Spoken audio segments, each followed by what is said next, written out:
banget lagi di LRT gini.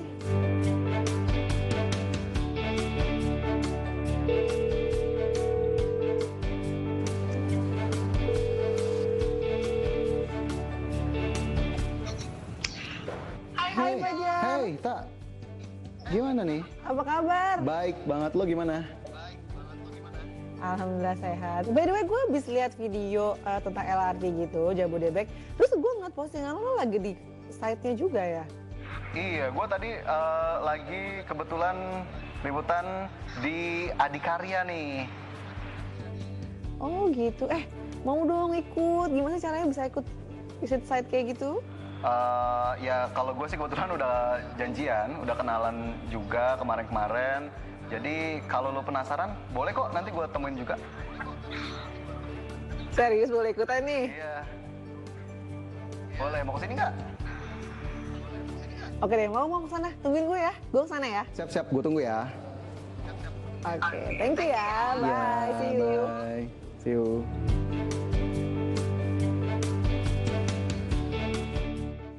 Nah pemirsa, sambil nunggu Tata sampai di kantor Adikarya, saya sebelumnya juga sudah janjian nih dengan Pak Farid Budianto, Manajer Corporate Communication Adikarya. Pak Farid, apa kabar Pak? Oke, Terima kasih banyak sudah dikasih waktu nih Pak untuk bisa berkunjung. Selamat datang di Adi Computer Property. Ini salah satu anak perusahaan Adikarya. Oke, ini salah satu perusahaan Adikarya. Nah Pak, ini kan tadi saya ngeliat-liat di sini ya. Ini kayak tadi banyak banget spot-spot yang bikin saya penasaran gitu. Dan nggak cuma saya yang penasaran Pak. Ada teman saya juga gitu. Tadi ketika saya lagi foto-foto gitu ya, lagi live story gitu, ada yang tanya ini apa, proyek apa, dan kayaknya dia pengen tahu banget gitu. Nanti boleh ya Pak saya kenalin? Boleh. Untuk tanya-tanya lebih lanjut kita tunggu dulu, nanti ada.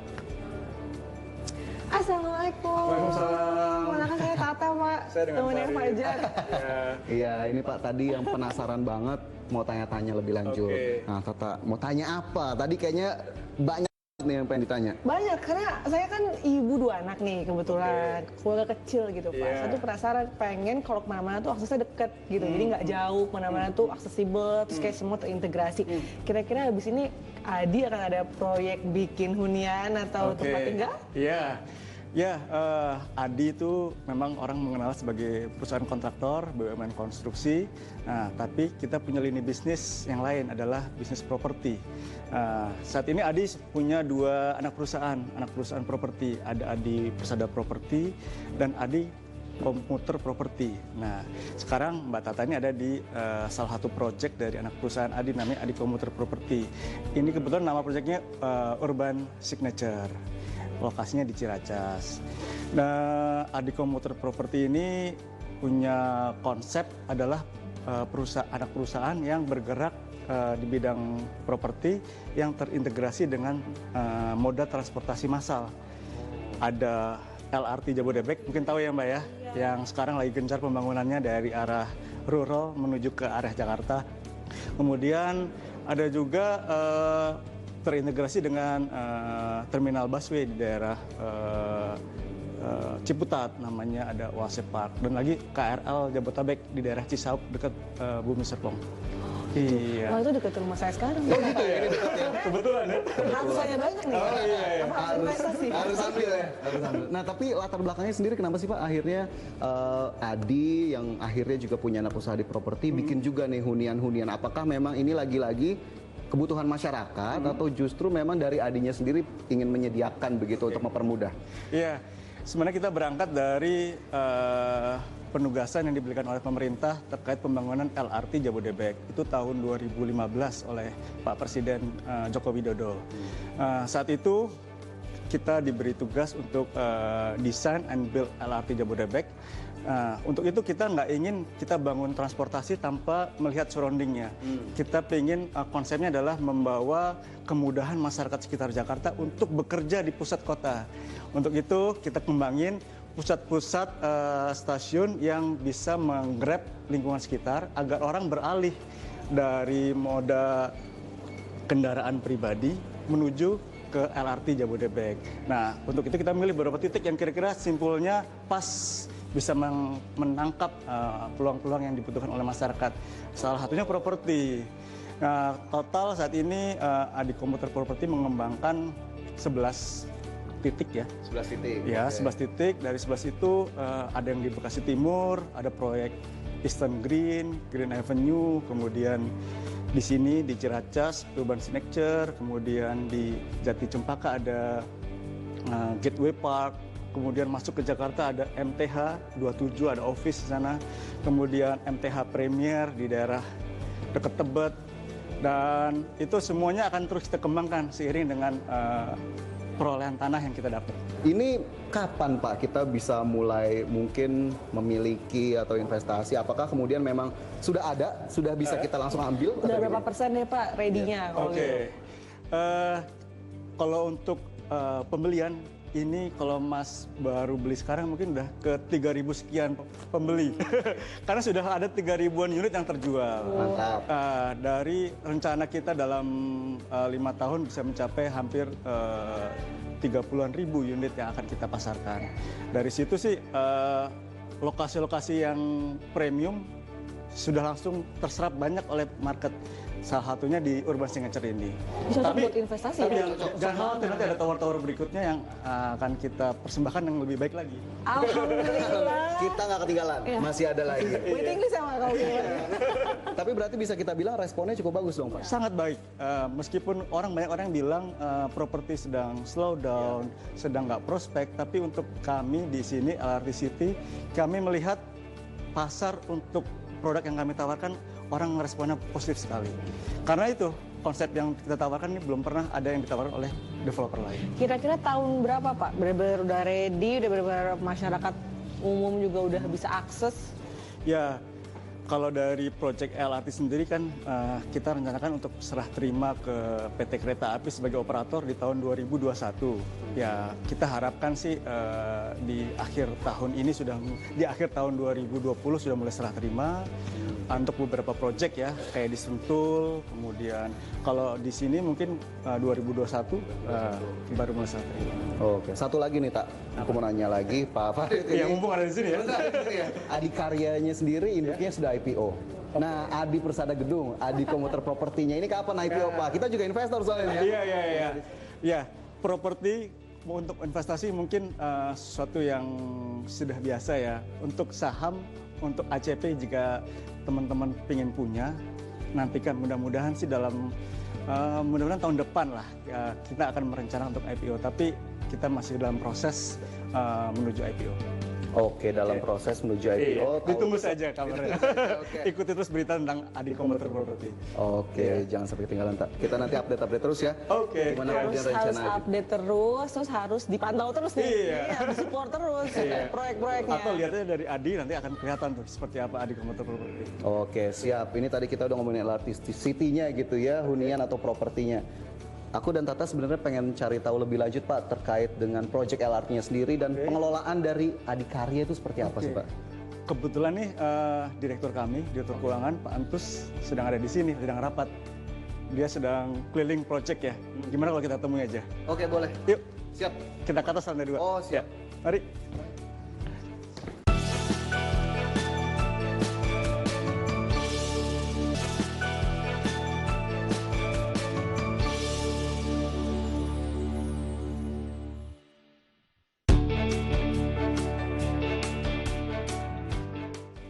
Setelah mendapatkan penjelasan soal anak usaha Adikarya di bidang properti, saya dan Tata masih penasaran gimana sih caranya mengelola perusahaan konstruksi sekelas Adikarya. Nah, untuk itu Pak Farid mengajak kami untuk ngobrol langsung dengan Pak Entus yang merupakan Direktur Keuangan Adikarya. Halo Pak, apa kabar Pak? Baik. Kenalkan Pak, ini saya sama teman saya Tata Pak. Ya. Mau tanya-tanya tadi diantar sama Pak Farid ke sini. Oke, ya. Silahkan apa kira-kira yang perlu ditanyakan? tentang Banyak Pak Adikarya? pertanyaan yang kita siapin Banyak ya? ya. Cuma Fajar nih, kayak mau nanya Pak. Iya, saya mau nanya, ini penasaran juga nih Pak Adikarya gitu Pak, sebagai salah satu perusahaan konstruksi di Indonesia. Komitmennya seperti apa sih Pak ke industri, infrastruktur, dan juga konstruksi di Indonesia? Baik, saya kira sebagai salah satu BUMN konstruksi, Adikarya komitmennya kemanapun dan apapun yang akan dibangun oleh negara, kita akan siap mendukung. baik dari barat maupun sampai ke timur. Kita juga saat ini punya proyek di ujung Banda Aceh dan juga punya proyek di Papua. Oh, berarti Ya. semuanya memang Ya. udah Siap. fasilitasi pokoknya. ya. Juga karena BUMN ini kan fungsinya agen pembangunan salah satunya. Ya. Nah, dari sisi perusahaan konstruksi yang paling terlihat adalah kontrak-kontrak, Pak, Iya. atau proyek-proyek. Iya. Nah, sampai dengan sejauh ini, Iya. proyek-proyek besar apa saja, Pak, yang memang masih dikerjakan? Oke, untuk Adikarya yang jelas yang terlihat di belakang kita ini salah satunya adalah LRT Jabodebek untuk tahap 1. Nanti akan ada tahap 2. Kemudian beberapa jalan tol yang di Sumatera, kemudian itu kita terlibat di Lampung dulu, kemudian saat ini kita juga sedang membangun dari Banda Aceh ke Sigli. Dan mungkin dalam waktu dekat kita juga akan mendapatkan pekerjaan lainnya di Aceh. Kemudian selain itu tol di Jawa, kemudian beberapa bangunan gedung milik BUMN maupun milik pemerintah atau juga milik swasta. Yang nggak kalah menarik dengan LRT ini karena di setiap stasiun ini ada TOD-nya. Oh, TOD-nya. Ada huniannya, iya. Oh, Gitu. Oke, ini yang menjadi spesial juga begitu ya? Iya, buat Dari- Adikarya. Buat Adikarya. Iya. Nah, ini kayaknya tadi kita sempat ngobrol, Pak, sama Tata gitu. Kalau punya proyek besar, uangnya kan butuh besar banget, Pak. Itu gimana Betul. Pak? Karena penting ya kita harus Iya. tahu Iya. keuangan perusahaannya gimana. Kemarin sempat jadi isu juga. Karena memang BUMN ini kan kemudian utangnya naik dari 2014 ke 2019 misalnya 3 kali. Dan saya pikir itu nggak ada masalah selama koridor ukuran-ukuran parameternya masih aman. Yang pertama. Yang kedua, memang di periodenya Pak Jokowi yang pertama ini itu 5.500 triliun selama 5 tahun. Padahal sebelum-sebelumnya, misalnya RPJM pun hanya 250-an triliun setiap tahun. Di periodenya Pak Jokowi ini 1.100 triliun rata-rata setahun. Artinya memang ada peningkatan yang luar biasa. Sementara itu memang kondisi pembiayaan kan terbatas. Nah, karena itu makanya Menteri Keuangan juga kan menyadari persoalan ini supaya BUMN karya ini kuat, disertakanlah PMN, penyertaan modal, sehingga leverage-nya bisa lebih besar, membangunnya juga bisa lebih besar. Gitu. Dan ini yang ke depan RPJM yang kedua belum diprioritaskan, baru ditampung semua dari seluruh provinsi, itu 24.000 triliun. Ini besar banget, Pak. Termasuk pemindahan ibu kota dan lain sebagainya. Ya. Berarti Adi akan terlibat juga nih kayaknya. Iya. Kota. Ya, Gosipnya ini kayak gitu menarik, nih. tantangan menarik itu.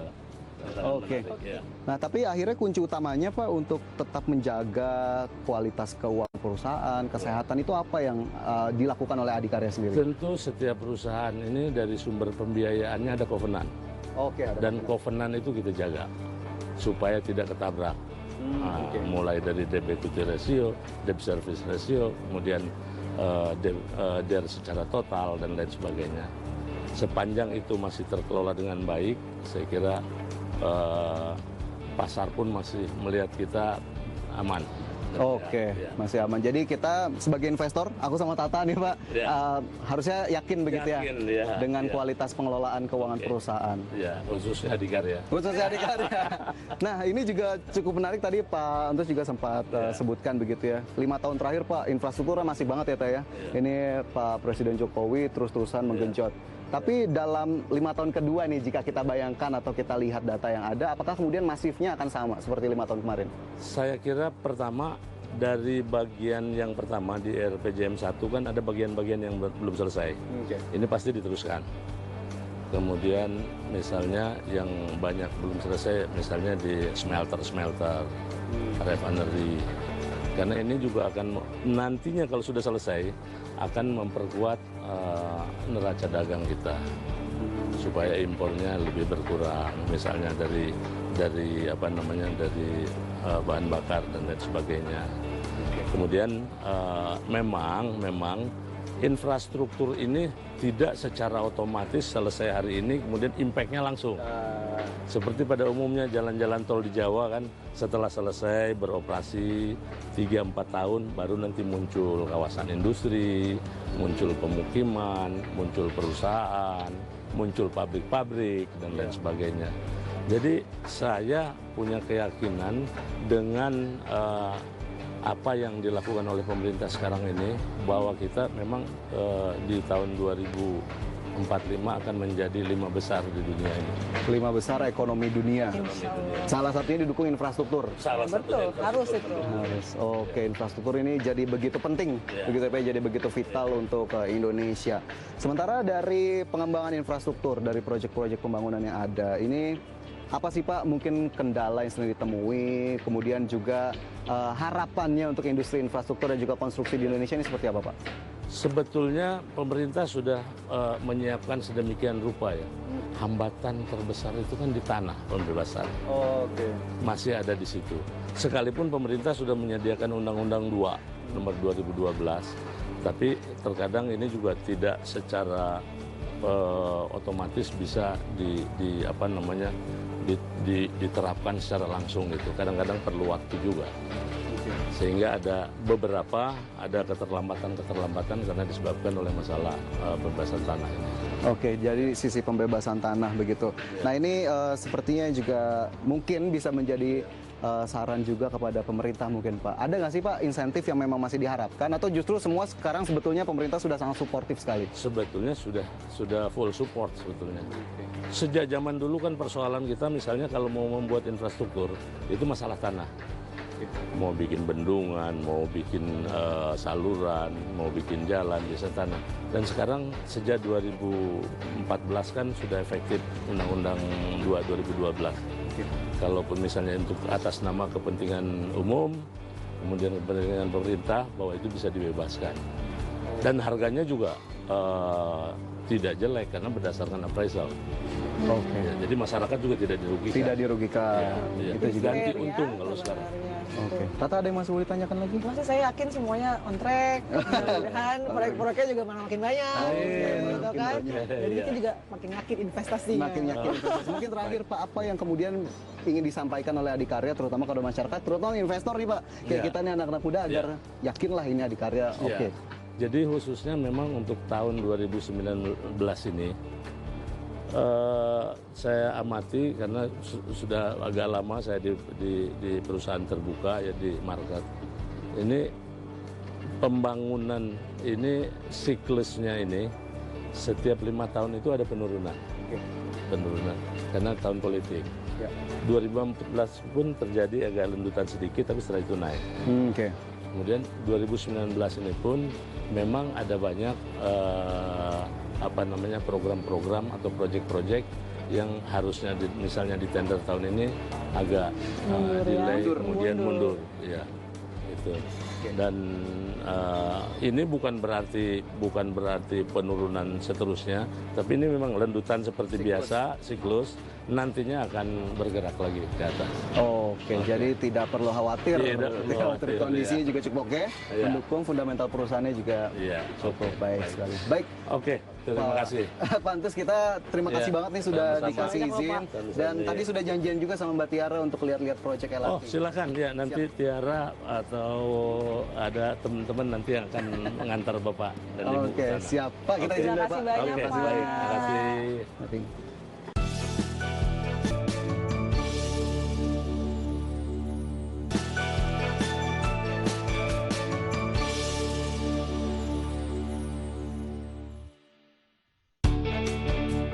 Selain bisa ngobrol langsung dengan salah satu direksi dari Adikarya, saya dan Tata juga diberikan kesempatan untuk bisa melihat langsung proses pengerjaan LRT Jabodebek tahap 1. Dan jangan lupa, sebelum berkunjung ke lokasi proyek, kita semua harus menggunakan alat standar keamanan dan keselamatan, di antaranya helm dan rompi yang sudah disediakan oleh pihak perusahaan. Berhubung lokasi proyek LRT tidak begitu dekat dari kantor, saya dan Tata diantar menggunakan golf cart oleh pihak Adikarya.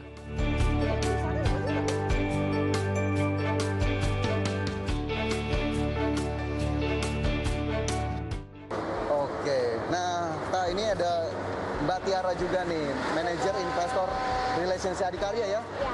Ini kita udah di mana sih nih Mbak? Ini kita tadi naik mobil udah kelihatan ya Teh ya. Boleh dijelasin nggak sih Mbak, kita ada di site apa dan apa yang sedang dikerjakan? Jadi sekarang kita itu lagi ada di stasiun Ciracas gitu. Nah, stasiun Ciracas itu dekat sama nanti dari salah satu propertinya ACP. Tadi kita kan udah lihat ya pas lagi jalan ke sini itu lagi dibangun juga apartemennya, apartemen Ciracas. Kalau apartemen Ciracas ini nanti namanya Urban Signature. Oh gitu, jadi namanya Urban Signature apartemennya. Nah, progres pembangunan dari si apartemen dan juga LRT-nya nih barengan apa nanti jadinya dulu-duluan? Sebenarnya kalau progres sih lebih mulai stasiun LRT dulu sih. Oke, lebih mulai stasiun LRT dulu. Berarti ini sampai sekarang masih dijalankan. Tapi jika kita mundur sedikit, Mbak Tiara, ini gimana sih ceritanya akhirnya Adikarya dapat tugas atau dapat proyek LRT ini? Jadi awalnya sendiri itu Adikarya dapat penunjukan dari peraturan Presiden nomor 98. Di situ Adikarya itu sebagai kontraktornya LRT Jabodebek gitu. Nah, sekarang kita lagi mengerjakan LRT Jabodebek fase 1. Panjangnya sekitar 44 km. Ada 3 lintas layanan. Pertama dari Cawang Cibubur, Cawang Kuningan Duku Atas, sama Cawang Bekasi Timur. Gitu. Jadi benar-benar yang pusat-pusat kita tinggal pinggir-pinggirnya itu diarahkan ke Jakarta. Oke, fase 1 ya berarti ya yang memang masih difokuskan. Itu fase 1 sudah mulai dikerjakan dari kapan tuh Mbak? Fase 1 itu dari tahun 2015. 2015. Sejauh ini berarti Progresnya sekitar 67%. 67% fase 1. Kita bisa mulai merasakan fase 1 di tahun berapa? Di tahun 2021. Itu karena nanti ada proses uji cobanya dulu, nah nanti operasionalnya kalau untuk umum bisa di 2021. Oh, oke, bisa di 2021 kita coba untuk fase 1. Sementara fase-fase lainnya ini gimana? Selanjutnya kalau fase 2 itu masih didiskusikan lah dengan pemerintah, tapi diharapkan dimulai ya mungkin tahun depan. Oke, tahun depan dimulai fase kedua gitu ya. Nah, oke, dari sisi developer nih atau pengembangnya sendiri Adikarya, melihat proyek LRT ini seperti apa sih Mbak? Ya, kalau kita sih itu merupakan kesempatan kita juga ya. Karena nanti dari LRT ini ada stasiun-stasiun yang jadi pusat perkumpulan masyarakat. Makanya nanti kita ke depannya juga ada pembangunan properti di sekitar stasiun atau kita sebut dengan transit oriented development. Salah satunya di stasiun Ciracas ini udah bisa kita lihat kan ada urban signature gitu. Oke, jadi... Atau di beberapa stasiun lain juga udah ada. Nah, tapi kalau dari sisi LRT-nya atau moda transportasinya, kenapa akhirnya LRT ini begitu penting terutama untuk kita-kita nih masyarakat? Ya kalau misalnya itu sih lebih, kalau mungkin yang tinggal di daerah Bogor, daerah Cibubur kan berasa banget macetnya kan. Nah, diharapkan nanti dengan LRT itu bisa bisa makin lebih cepat lah gitu. Waktunya bisa lebih tersave gitu. Jadi waktu di jalan tuh bisa lebih sebentar, waktu keluarganya bisa lebih banyak gitu. Jadi salah satu solusi mengatasi kemacetan gitu. Ya, jadi supaya kita juga lebih mudah kalau mau commuting, mau pindah-pindah ya kemana-mana. Apalagi kalau misalnya tinggal di daerah sini. Aduh, udah enak kan, langsung ada di sini semua. Ya, nggak usah kena macet. Bebas macet, ini bisa menghemat waktu gitu ya. Tapi dari proyek LRT gitu ya, kita tahu Adikarya yang dalam tanda kutip dapat penugasan ini. Apakah memang seluruh proyek LRT ini ke Adikarya atau justru sebagian-sebagian? Kalau sesuai Perpres 98 itu penugasannya untuk LRT Jabodebek di Adikarya yang fase 1 sih. Jadi semua Adi yang megang ya Adikarya. Oke, jadi kita sudah bisa sangat yakin begitu ya bahwa proyek ini akan berjalan dengan oke gitu ya, hasilnya juga akan bagus.